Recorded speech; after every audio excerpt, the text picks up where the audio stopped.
भगवान विष्णु कहती जे भाग्य लेखा जाइथिबा कथा केबे हेले लिभि जाए नाही। मित्रगण, माता लक्ष्मी मनुष्यर भाग्य को नहीं भगवान विष्णु को गोटिए प्रश्न पचारिले एवं कहिले, हे प्रभु, मु जानिबाकु चाहुंची जे मनुष्यर भाग्य कौन पूर्वरु ही निर्धारित होइथाए। तेबे हसीदेई भगवान विष्णु कहिले, हे देवी कमला, तुम प्रश्नर उत्तर देबा पूर्वरु मु तुमको गोटिए कहानी सुनाउछि। तुमे एहाकु ध्यान देई सुनो। बंधुगण, आपण समस्तंकु आमर निवेदन जे आपण माने एही कहानीटी को पूरा ध्यान देई सुनंतु, जहा फलरे आपणंकु मध्य जीवनर किछि महत्वपूर्ण दिग बुझिबारे साहाय्य हेबो। तेबे अधिक विलंब नकरी आजिर कहानी आरंभ करिबा। किंतु मित्रगण, सत्य श्रद्धार सह कमेंट रे जय जगन्नाथ निश्चय लेखंतु।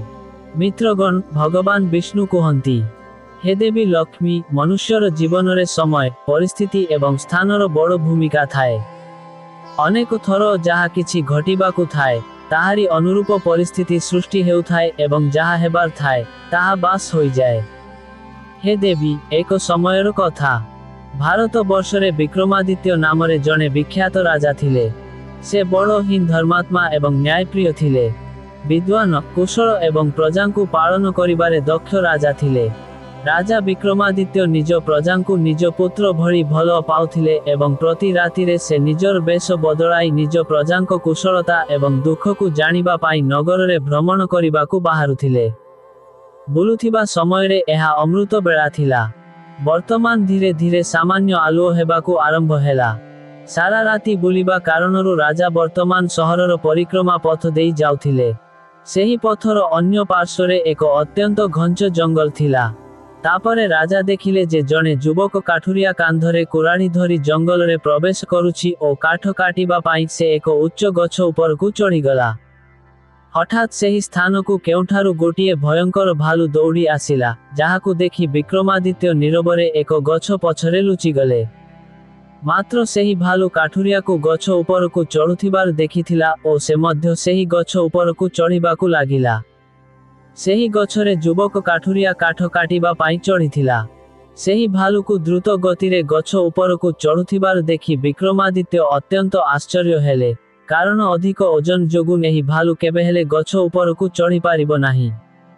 मात्र अन्य पक्षरे जेतेबेले सेही युवक काठुरिया भालू को द्रुत गतिरे ताड़ को आसुथिबार देखिला, तापरे भयरे तार हाथ ओ गोड़ थरी गला ओ केवल भय हेतु ही गछर डाल ता हाथरु खसी गला ओ से धप करी तले पड़ी गला।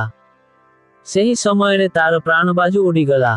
वर्तमान जेतेबेले सेही भयंकर भालू गछरु तळकु आसिला, से तुरंत एक सुंदरी युवतीर रूप नेला ओ जंगल निकटरे थिबा एक कूओ पाखकु जाई बसिगला। सेही युवती जने काहाकु अपेक्षा करिथिबा परि बसिथिला। बंधुगण, एही अजब घटना देखि विक्रमादित्य भितरु संपूर्ण रूपे दोहली जाइथिले। तांको आखिरे आउ विश्वास नथिला।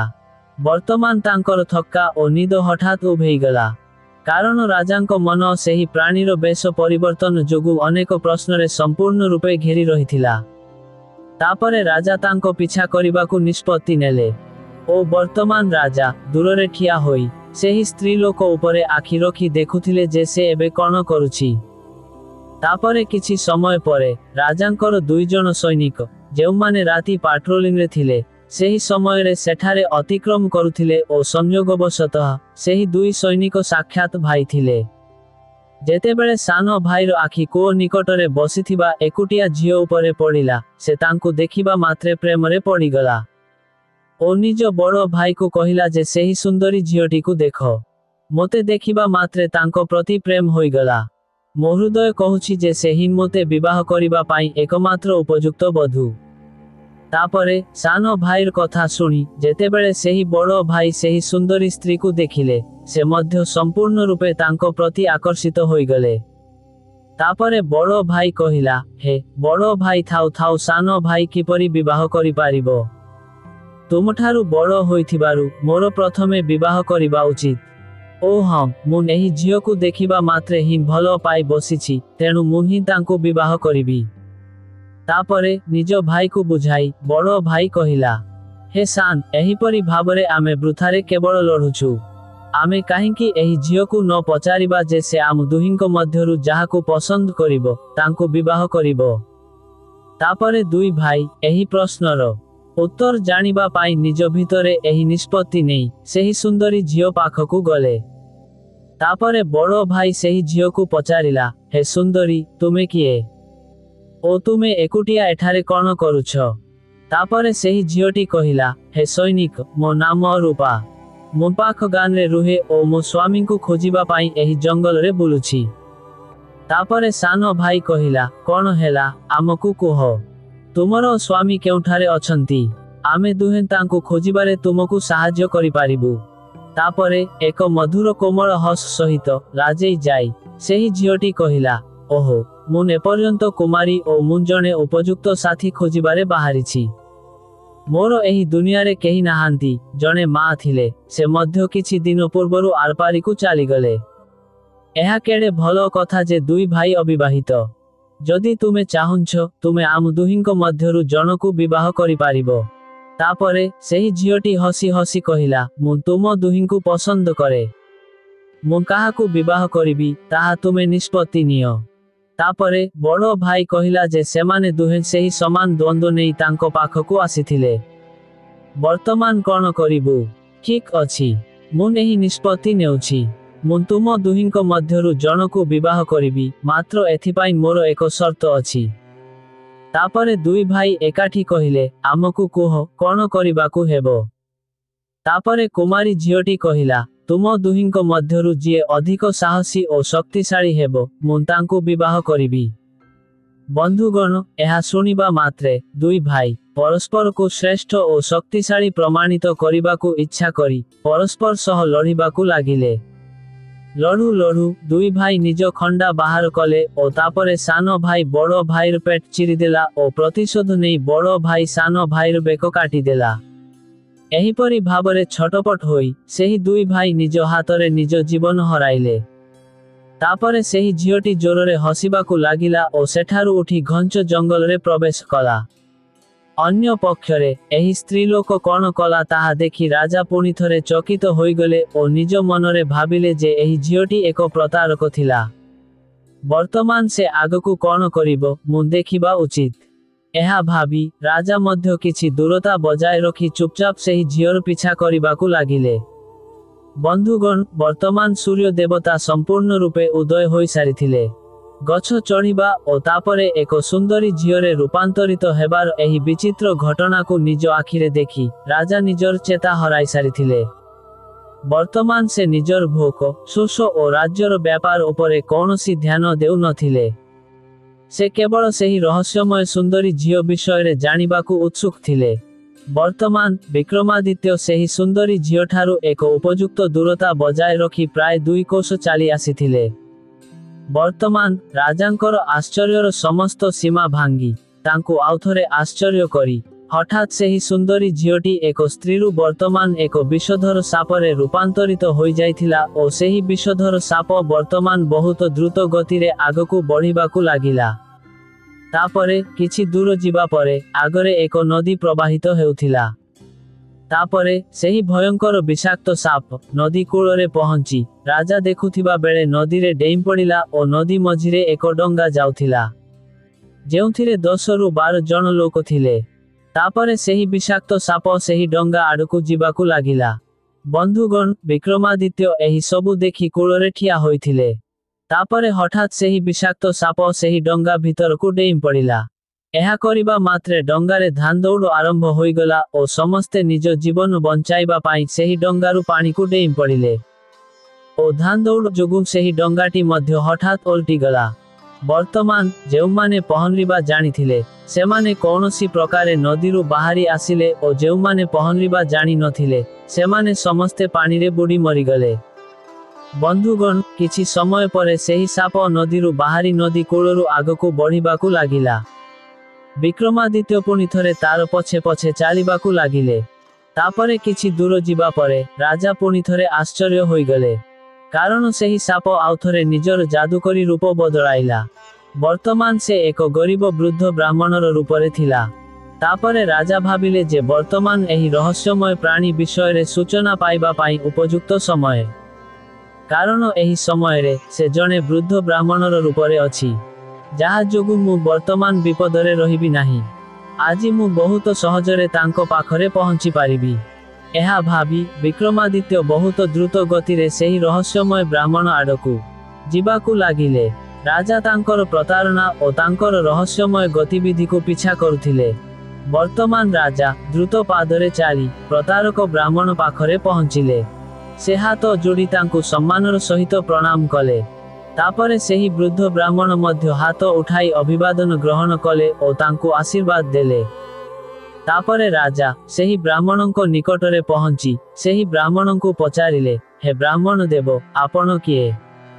ତାପରେ ଅତ୍ୟନ୍ତ ଆଶ୍ଚର୍ଯ୍ୟ ହୋଇ ସେହି ବ୍ରାହ୍ମଣ କହିଲେ, ତୁମେ ଦେଖୁ ନାହଁ କି ଯେ ମୁଁ ଜଣେ ବ୍ରାହ୍ମଣ ଓ ଜଣେ ବୈଦ୍ୟ ମଧ୍ୟ, ଓ ମୁଁ ଅତ୍ୟନ୍ତ ତତ୍ପରତାର ସହିତ ଏଠାର ରାଜପ୍ରାସାଦକୁ ଯାଉଛି।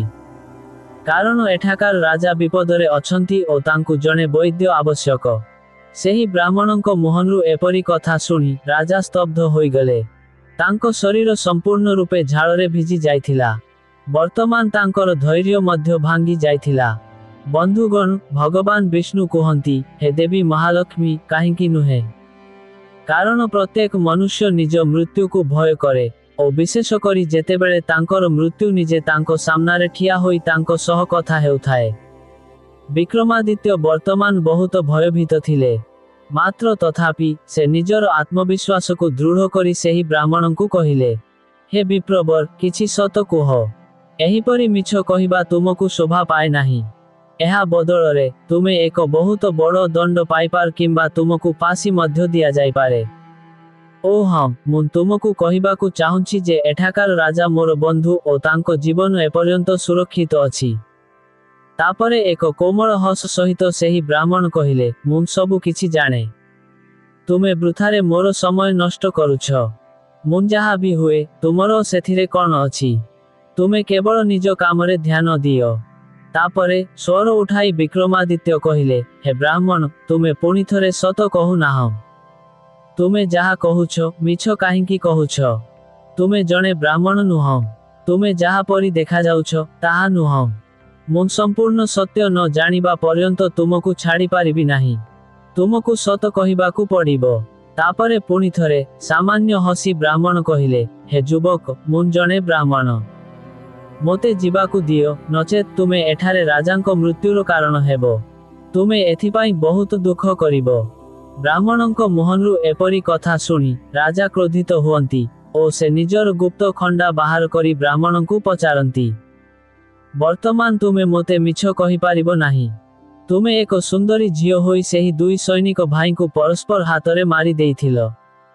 ତାପରେ ତୁମେ ଏକ ବିଷାକ୍ତ ସାପର ରୂପ ଧାରଣ କରି ନଦୀରେ ଯାଇ ଡଙ୍ଗାରେ ପ୍ରବେଶ କରିଥିଲ ଓ ତୁମର ଭୟ ହେତୁ ଡଙ୍ଗାର ସମସ୍ତ ଯାତ୍ରୀଙ୍କ ମଧ୍ୟରେ ଧାନ୍ଦୌଡ଼ ଆରମ୍ଭ ହୋଇଥିଲା, ଯାହା ଫଳରେ ଡଙ୍ଗା ଓଲଟି ଯାଇଥିଲା। ଯେଉଁମାନେ ପହଁରିବା ଜାଣିଥିଲେ ସେମାନେ ପହଁରି ବାହାରି ଆସିଲେ, ମାତ୍ର ଯେଉଁମାନେ ପହଁରିବା ଜାଣି ନଥିଲେ ସେମାନେ ମରିଗଲେ ଓ ବର୍ତ୍ତମାନ ତୁମେ ଜଣେ ବୃଦ୍ଧ ବ୍ରାହ୍ମଣର ରୂପ ନେଇଛ। ହେ ବ୍ରାହ୍ମଣ, ବର୍ତ୍ତମାନ ମୋତେ ସଚ୍ଚୋଟ ଓ ସିଧାସଳଖ ଭାବରେ କୁହ ଯେ ତୁମେ କିଏ? ତାପରେ କ୍ରୋଧିତ ରାଜାଙ୍କର କଥା ଶୁଣି ବ୍ରାହ୍ମଣ କହିଲେ, ହେ ଯୁବକ, ଯଦି ମୁଁ ତୁମକୁ ନ କହେ, ତେବେ ତୁମେ କ'ଣ କରିବ? ହନ୍। ଏହା ଶୁଣି ରାଜା ତାଙ୍କର ଖଣ୍ଡାର ମୁନ ବ୍ରାହ୍ମଣ ଆଡ଼କୁ କରି କହିଲେ ଯେ, ହେ ବ୍ରାହ୍ମଣ, ବର୍ତ୍ତମାନ ତୁମେ ପରିଣାମ ଭୋଗିବାକୁ ପ୍ରସ୍ତୁତ ହୁଅ, କାରଣ ବର୍ତ୍ତମାନ ତୁମକୁ ଅନେକ ଲୋକଙ୍କୁ ହତ୍ୟା କରିବା ପାଇଁ ରାଜସଭାରେ ଉପସ୍ଥାପନ କରାଯିବ ଓ ଫାଶୀ ଦିଆଯିବ। ତୁମେ ଜାଣି ନାହଁ ଯେ ଏହା ସମ୍ରାଟ ବିକ୍ରମାଦିତ୍ୟଙ୍କର ରାଜ୍ୟ, ଯିଏ ଜଣେ ନ୍ୟାୟୀ ଓ ଦକ୍ଷ ରାଜା ଅଟନ୍ତି। ତୁମେ ଏଠାରୁ ଜୀବିତ ଫେରିପାରିବ ନାହିଁ। ସେଥିପାଇଁ ତୁମର ଭଲ ଏଥିରେ ଅଛି ଯେ ନିଜର ପ୍ରକୃତ ରୂପରେ ଆସ ଓ ନିଜର ସତ୍ୟତା ମୋତେ କୁହ। ବନ୍ଧୁଗଣ, ଭଗବାନ ବିଷ୍ଣୁ କୁହନ୍ତି, ହେ ଦେବୀ ମହାଲକ୍ଷ୍ମୀ। ତାପରେ ରାଜାଙ୍କର ଏପରି କଥା ଶୁଣି ସେହି ବୃଦ୍ଧ ବ୍ରାହ୍ମଣ ଜୋରରେ ଖିଲି ଖିଲି ହୋଇ ହସିବାକୁ ଲାଗିଲେ ଓ କହିଲେ, ହେ ବିକ୍ରମାଦିତ୍ୟ, ମୁଁ ଜାଣେ ଯେ ଏହି ନଗରୀ ମହାନ ପ୍ରତାପୀ ରାଜା ସମ୍ରାଟ ବିକ୍ରମାଦିତ୍ୟଙ୍କର ଓ ଏହା ତାଙ୍କରି ରାଜଧାନୀ, ଓ ମୁଁ ଏହା ମଧ୍ୟ ଜାଣେ ଯେ ତୁମେ ହିଁ ସେହି ବିଶ୍ୱ ପ୍ରସିଦ୍ଧ ସମ୍ରାଟ ରାଜା ବିକ୍ରମାଦିତ୍ୟ। ପୁଣି ତୁମେ ମଧ୍ୟ ଏକ କଥା ଜାଣିରଖ ଯେ ତୁମେ ମୋତେ ମାରିପାରିବ ନାହିଁ। ବ୍ରାହ୍ମଣଙ୍କର କଥା ଶୁଣି ବିକ୍ରମାଦିତ୍ୟଙ୍କ ହାତରୁ ଖଣ୍ଡା ଖସି ପଡ଼ିଲା ଓ ସେ ହାତ ଯୋଡ଼ି ନୀରବରେ ରହିଲେ ଓ ଓ ନିଜ ମନରେ ଭାବିବାକୁ ଲାଗିଲେ ଯେ ସେ ମୋତେ ଏହି ବେଶରେ ମଧ୍ୟ ଚିହ୍ନି ପାରିଲେ। ସେ ଜଣେ ସାଧାରଣ ବ୍ୟକ୍ତି ହୋଇନଥିବେ। ତାପରେ ରାଜା ନମ୍ରତାର ସହିତ କହିଲେ, ହେ ବ୍ରାହ୍ମଣ, ଆପଣ ମୋତେ ଚିହ୍ନିଛନ୍ତି, ତେଣୁ ଦୟାକରି କୁହନ୍ତୁ ଯେ ଆପଣ ପ୍ରକୃତରେ କିଏ। ତାପରେ ବ୍ରାହ୍ମଣ କହିଲେ, ହେ ରାଜା, କେହି ଜଣେ ସତରେ କହିଛନ୍ତି ଯେ ଦୁନିଆରେ ଚାରୋଟି ଜିଦ୍ ସବୁଠାରୁ ଗୁରୁତ୍ୱପୂର୍ଣ୍ଣ: ରାଜ ହଠ, ବାଳ ହଠ, ସ୍ତ୍ରୀ ହଠ ଓ ଯୋଗ ହଠ। ତୁମେ ଜଣେ ରାଜା, ସେଥିପାଇଁ ରାଜହଠ ଲାଗିଛି। ବର୍ତ୍ତମାନ ତୁମେ ମୋର ସତ୍ୟ ନ ଜାଣି ରହିପାରିବ ନାହିଁ। ମୁଁ ଏହା ମଧ୍ୟ ଜାଣେ। ହେ ବିକ୍ରମାଦିତ୍ୟ, ବର୍ତ୍ତମାନ ତୁମକୁ ମୋତେ କହିବାକୁ ପଡ଼ିବ ଯେ ମୁଁ କିଏ। ତେଣୁ ବର୍ତ୍ତମାନ ମୁଁ କିଏ ଓ କାହିଁକି ତୁମ ରାଜଧାନୀକୁ ଆସିଛି, ଧ୍ୟାନ ଦେଇ ଶୁଣ। ବନ୍ଧୁଗଣ, ତାପରେ ସେହି ବୃଦ୍ଧ ବ୍ରାହ୍ମଣ କହିବାକୁ ଆରମ୍ଭ କଲେ ଓ କହିଲେ, ହେ ବିକ୍ରମାଦିତ୍ୟ, ତୁମେ ପ୍ରତ୍ୟେକଟି କଥାକୁ ଧ୍ୟାନ ଦେଇ ଶୁଣ। ମୋ ନାମ ହେଉଛି କାଳ। ତୁମେ ଜାଣିଛ ଯେ ଏହି ଦୁନିଆରେ ଯେଉଁ ସବୁ ପ୍ରାଣୀ ଜନ୍ମ ହୁଅନ୍ତି, ସେମାନଙ୍କର ମୃତ୍ୟୁ ନିଶ୍ଚିତ। ଏହାକୁ ମୃତ୍ୟୁଲୋକ ମଧ୍ୟ କୁହାଯାଏ। ଯେତେବେଳେ କୌଣସି ପ୍ରାଣୀ ମାର ଗର୍ଭକୁ ଆସେ, ତାର ଭାଗ୍ୟ ତା ପୂର୍ବରୁ ହିଁ ଲେଖାଯାଇଥାଏ ଓ ଭାଗ୍ୟ ଅନୁଯାୟୀ ଆତ୍ମା ନିର୍ଜୀବ ଶରୀରରେ ପ୍ରବେଶ କରେ, ଅର୍ଥାତ୍ ସେ ଜୀବିତ ହୁଏ। ସେହି ସମୟରେ ତାର ମୃତ୍ୟୁର ସମୟ, ସ୍ଥାନ, ପରିସ୍ଥିତି, ଅର୍ଥାତ୍ ମୃତ୍ୟୁ କିପରି ହେବ, ଏହା ମଧ୍ୟ ସୃଷ୍ଟିକର୍ତ୍ତାଙ୍କ ଦ୍ୱାରା ସ୍ଥିର କରାଯାଏ। ପ୍ରିୟ ବନ୍ଧୁଗଣ, ଭଗବାନ ଶିବ ହିଁ ସଂସାରର ଆଦି ଏବଂ ଅନନ୍ତ। ସେ ମହାକାଳ। ଶିବଙ୍କ ବିନା ମୃତ୍ୟୁ ମଧ୍ୟ ଅଧୁରା, କାରଣ ପ୍ରାଣୀର ଜୀବନର ଅନ୍ତିମ ସତ୍ୟ ହେଉଛି ମୃତ୍ୟୁ ଏବଂ ମୃତ୍ୟୁର ଦେବତା ହେଉଛନ୍ତି ଶିବ। ଯେତେବେଳେ କୌଣସି ପ୍ରାଣୀର ମୃତ୍ୟୁ ସମୟ ଆସେ, ସେତେବେଳେ ଭଗବାନ ଶିବ ନିଜେ ଧର୍ମରାଜଙ୍କୁ ଜଣାନ୍ତି। କାରଣ ସମସ୍ତ ପ୍ରାଣୀଙ୍କର ମୃତ୍ୟୁର ନିଷ୍ପତ୍ତି ଭଗବାନ ଶିବଙ୍କ ସହିତ ଅଛି। ତେଣୁ ଧର୍ମରାଜ ସେହି ପ୍ରାଣୀକୁ ମୃତ୍ୟୁ ଦେବା ପାଇଁ ଭଗବାନ ଶିବଙ୍କଠାରୁ ଅନୁମତି ମାଗନ୍ତି। ଯେତେବେଳେ ଭଗବାନ ଶିବ ଅନୁମତି ଦିଅନ୍ତି, ସେତେବେଳେ ଧର୍ମରାଜ ମୋତେ, ଅର୍ଥାତ୍ କାଳଙ୍କୁ ଆଦେଶ ଦିଅନ୍ତି ଯେ ତୁମେ ଯାଅ ଓ ସେହି ପ୍ରାଣୀର ଜୀବନ ନେଇ ଆସ। ତାପରେ ମୁଁ ମୃତ୍ୟୁଲୋକକୁ ଆସେ। ମୁଁ ଜାଣେ ଯେ କେଉଁ ପ୍ରାଣୀ କେଉଁ ସମୟରେ, କେଉଁ ସ୍ଥାନରେ ଓ କେଉଁ ପରିସ୍ଥିତିରେ ମରିବାକୁ ଯାଉଛି। ସେଥିପାଇଁ ମୁଁ ସେହି ପ୍ରାଣୀକୁ ଠିକ୍ ସମୟରେ, ଠିକ୍ ସ୍ଥାନକୁ ନେଇଯାଏ କିମ୍ବା ତାକୁ ସେଠାରେ ପହଞ୍ଚାଏ। ତାର ଘରଠାରୁ ତାର ମୃତ୍ୟୁ ଲେଖା ହୋଇଥିଲା। ମୁଁ ସେହି ସ୍ଥାନରେ ସମାନ ପରିସ୍ଥିତି ଓ ଅବସ୍ଥା ସୃଷ୍ଟି କରେ। ହେ ବିକ୍ରମାଦିତ୍ୟ, ତାପରେ ଶୁଣ। ମୁଁ ସେହି କାଠୁରିଆକୁ ମାରି ନଥିଲି। ତାପରେ ବିକ୍ରମାଦିତ୍ୟ ଆଶ୍ଚର୍ଯ୍ୟ ହୋଇ କହିଲେ, ହେ ବିପ୍ରବର, ଆପଣ ଏହା କିପରି କହୁଛନ୍ତି? ମୁଁ ନିଜ ଆଖିରେ ଦେଖିଛି ଯେ ତୁମେ ହିଁ ସେହି କାଠୁରିଆର ମୃତ୍ୟୁର କାରଣ ଥିଲ। ତାପରେ ସେହି ବୃଦ୍ଧ ବ୍ରାହ୍ମଣ କହିଲେ, ଅବଶ୍ୟ ମୁଁ ହିଁ କାରଣ ଥିଲି, ମାତ୍ର ସାଂସାରିକ ଲୋକମାନେ ବୁଝିଲେ ଯେ ଗଛରୁ ଖସିପଡ଼ିବା ଓ ଏକ ଡାଳ ଭାଙ୍ଗିଯିବା କାରଣରୁ ତାର ମୃତ୍ୟୁ ଘଟିଲା। ଓ ତାପରେ ମୋତେ ମୃତ୍ୟୁର ଦେବତା, ଧର୍ମରାଜଙ୍କର ଆଦେଶ ପାଳନ କରିବାକୁ ପଡ଼େ। ସେହି ବ୍ୟକ୍ତିର ମୃତ୍ୟୁ ଗଛରୁ ଖସିପଡ଼ିବା ଯୋଗୁଁ ଲେଖା ହୋଇଥିଲା। ଏହି କାରଣରୁ ମୋତେ ନିଜକୁ ତାର ମୃତ୍ୟୁର କାରଣ କରିବାକୁ ପଡ଼ିଲା। ଟିକିଏ ଭାବନ୍ତୁ, ଯଦି ପ୍ରକୃତ ଭାଲୁ ଥାଆନ୍ତା, ତେବେ କ'ଣ ସେ କେବେ ଗଛ ଉପରକୁ ଚଢ଼ି ପାରିଥାନ୍ତା? ସେଇଟା ମୁଁ ଥିଲି ଓ ମୋ ପାଇଁ କିଛି ବି ଅସମ୍ଭବ ନୁହେଁ। ସେହିପରି ଯଦି ଆମେ ସେହି ସୈନିକ ଭାଇମାନଙ୍କ ବିଷୟରେ କଥା ହେବା, ମୁଁ ସେମାନଙ୍କୁ ମଧ୍ୟ ମାରି ନଥିଲି, କାରଣ ସେମାନଙ୍କର ମୃତ୍ୟୁ ପରସ୍ପର ହାତରେ ଲେଖା ହୋଇଥିଲା। ତେଣୁ ମୋତେ ସେମାନଙ୍କ ପାଇଁ ଏକ ସୁନ୍ଦରୀ ଝିଅ ହେବାକୁ ପଡ଼ିଲା। ସେହି ସମୟରେ ଡଙ୍ଗାରେ ଥିବା କିଛି ଲୋକଙ୍କର ମୃତ୍ୟୁ ପାଣିରେ ବୁଡ଼ିଯିବା ଯୋଗୁଁ ଲେଖା ହୋଇଥିଲା। ସେଥିପାଇଁ ମୋତେ ସାପର ରୂପ ନେଇ ସେହି ଡଙ୍ଗା ଭିତରକୁ ଯିବାକୁ ପଡ଼ିଲା। ହେ ବିକ୍ରମାଦିତ୍ୟ, ମୁଁ ଭାବୁଛି ତୁମେ ବର୍ତ୍ତମାନ ଭଲ ଭାବରେ ବୁଝି ଯାଇଥିବ ଯେ ମୁଁ କିଏ ଓ ମୁଁ କାହିଁକି ତୁମ ସହରକୁ ଆସିଲି। ଓ ତୁମେ ଏହା ମଧ୍ୟ ବୁଝିଥିବ ଯେ ସମୟ, ସ୍ଥାନ ଓ ପରିସ୍ଥିତି ଏକ ସାଂସାରିକ ପ୍ରାଣୀର ଜୀବନରେ କେତେ ବଡ଼ ଭୂମିକା ଗ୍ରହଣ କରେ। ବନ୍ଧୁଗଣ, ବର୍ତ୍ତମାନ ରାଜା, ଯିଏ କାଳ ଥିଲେ, ସେହି ବୃଦ୍ଧ ବ୍ରାହ୍ମଣଙ୍କର କଥାକୁ ବହୁତ ଧ୍ୟାନ ଦେଇ ଶୁଣିଲେ ଓ ଗମ୍ଭୀର ହୋଇଗଲେ। ତାପରେ ସାମାନ୍ୟ ଶାନ୍ତ ହୋଇ ରାଜା କହିଲେ, ହେ ବିପ୍ରବର, ଆପଣ ମୋତେ ବହୁତ ଭଲ ସୂଚନା ଦେଇଛନ୍ତି, ଯେଉଁଥିପାଇଁ ମୁଁ ଆପଣଙ୍କୁ ବହୁତ ଧନ୍ୟବାଦ ଦେଉଛି। ମାତ୍ର ମୋ ମନରେ ଏପର୍ଯ୍ୟନ୍ତ ଗୋଟିଏ ପ୍ରଶ୍ନ ଅଛି ଯେ ଆପଣ କିଛି ସମୟ ପୂର୍ବରୁ କହିଥିଲେ ଯେ ଏହି ସହରର ରାଜା ମରିବାକୁ ଯାଉଥିଲେ। ମାତ୍ର ମୁଁ ଠିକ୍ ଆପଣଙ୍କ ସାମ୍ନାରେ ଠିଆ ହୋଇଛି ଓ ଜୀବିତ ମଧ୍ୟ ଅଛି। ତାପରେ ବ୍ରାହ୍ମଣ ପୁଣିଥରେ ଧୀର ସ୍ୱରରେ କହିଲେ, ହଁ, ହେ ରାଜା, ମୃତ୍ୟୁ ଘଟିଛି। ତୁମେ ନିଜର ଧୈର୍ଯ୍ୟକୁ ବାନ୍ଧ। ସେହି ମୃତ୍ୟୁ ତୁମର ସାନ ଭାଇ ଚିତ୍ରାଙ୍ଗଦଙ୍କର ଘଟିଛି, ଯିଏ ତୁମ ଅନୁପସ୍ଥିତିରେ ରାଜସଭାରେ ସିଂହାସନରେ ବସିଥିଲେ। ସେହି ସମୟରେ ଶତ୍ରୁ ରାଜ୍ୟର ଜଣେ ଗୁପ୍ତଚର ତାଙ୍କୁ ଏକ ତୀର ମାରି ଆକ୍ରମଣ କଲା ଓ ତୁମ ରାଜ୍ୟର ନିୟମ ଅନୁଯାୟୀ ତୁମ ଅନୁପସ୍ଥିତିରେ ତୁମର ଭାଇ ରାଜ୍ୟକୁ ସମ୍ଭାଳନ୍ତି। ଯାହା ଫଳରେ ଶତ୍ରୁ ନିଜେ ରାଜାଙ୍କୁ ମାରିଦେଲା ଓ ତୁମେ ଏଠାରେ ମୋ ସହିତ ଅୟଥା ଜଟିଳତାରେ ରହିଲ। ବନ୍ଧୁଗଣ, ବର୍ତ୍ତମାନ ରାଜାଙ୍କ ମନ ଆହୁରି ଦୁଃଖୀ ହୋଇଗଲା। ସେ ଭାବିଲେ, ମୁଁ କଣ କରିଦେଲି? ବ୍ରାହ୍ମଣ କହିଲେ, ହେ ରାଜା, ଏହା ପୂର୍ବରୁ ହିଁ ସ୍ଥିର ହୋଇସାରିଥିଲା। ତୁମେ କେବଳ ଏହି ନାଟକର ଏକ ଚରିତ୍ର। କାରଣ ଯାହା ଘଟିବାର ଅଛି ତାହା କେବଳ ଘଟେ। ବର୍ତ୍ତମାନ ତୁମର ଶୋକ କରିବା ଦ୍ୱାରା ଭାଗ୍ୟ ବଦଳି ପାରିବ ନାହିଁ। ତୁମର ବୟସ ଏପର୍ଯ୍ୟନ୍ତ ବାକି ଅଛି। ବର୍ତ୍ତମାନ ତୁମେ ଫେରିଯାଅ ଓ ତୁମର ରାଜ୍ୟର ଯତ୍ନ ନିଅ। ବନ୍ଧୁଗଣ, ଭଗବାନ ବିଷ୍ଣୁ କୁହନ୍ତି, ହେ ଦେବୀ ସାଗର ନନ୍ଦିନୀ, ବିକ୍ରମାଦିତ୍ୟ ବହୁତ ଦୃଢ଼ ଇଚ୍ଛାଶକ୍ତି ଓ ଜ୍ଞାନୀ ଥିଲେ।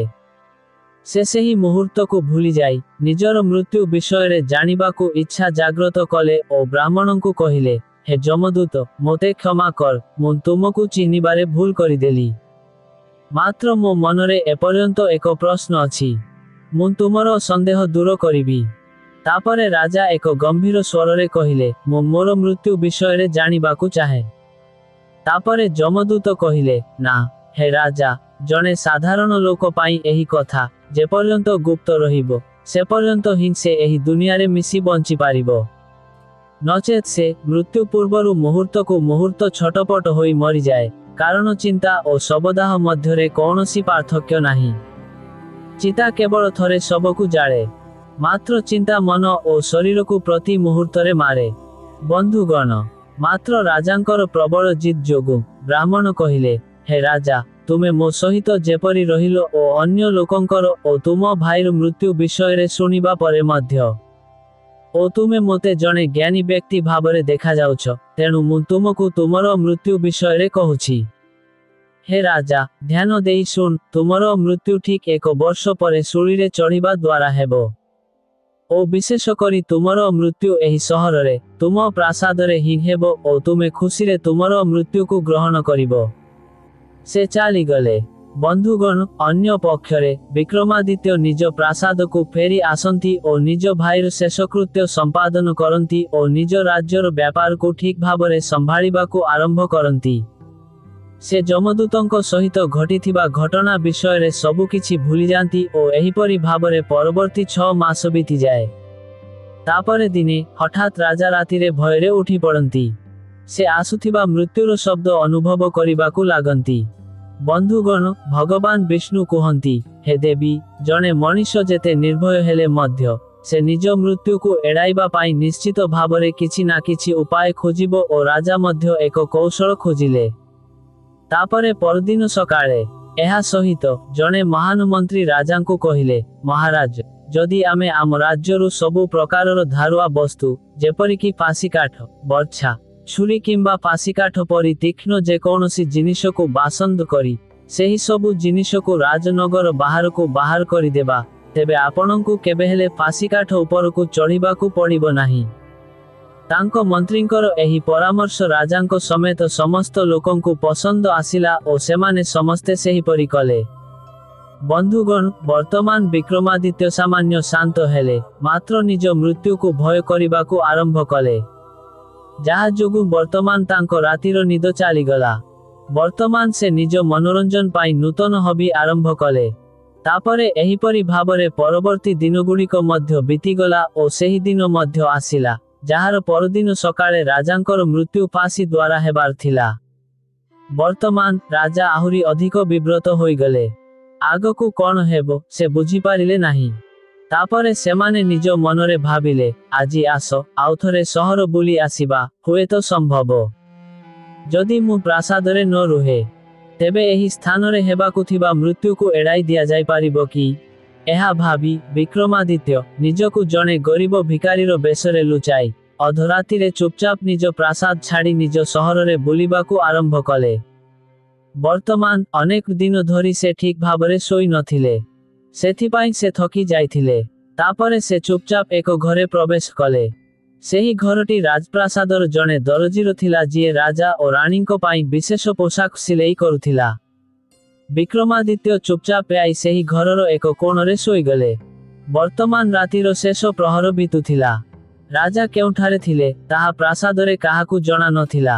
କାରଣ ଅନେକ ଦିନ ଧରି ରାଜା ନିଜ କୋଠରୀରୁ ବାହାରି ନଥିଲେ। ତେଣୁ ସେମାନେ ସମସ୍ତେ ଭାବୁଥିଲେ ଯେ ବିକ୍ରମାଦିତ୍ୟ ସେଠାରେ ବିଶ୍ରାମ ନେଉଛନ୍ତି। ଅନ୍ୟ ପକ୍ଷରେ କିଛି ଚୋର ସେହି ଦରଜୀର ଘରକୁ ଆସି ରାଜା ଓ ରାଣୀଙ୍କର ରାଜକୀୟ ପୋଷାକ ଚୋରି କରି ନେଇ ପଳାନ୍ତି, ଯାହା ବହୁତ ମୂଲ୍ୟବାନ ଥିଲା। ପରଦିନ ସକାଳେ ଯେତେବେଳେ ଏହି କଥା ଦରଜୀର ଦୃଷ୍ଟିକୁ ଆସେ, ସେ ସେହି ସ୍ଥାନକୁ ଆସେ ଓ ସେଠାରେ ଉପସ୍ଥିତ ଥିବା ରାଜାଙ୍କୁ, ଯିଏ ଜଣେ ଗରିବ ଲୋକର ବେଶରେ ଶୋଇଥିଲେ, ଚୋର ଭାବି ତାଙ୍କ ମୁହଁ ବାନ୍ଧି ରାଜସଭାକୁ ନେଇଯାଏ।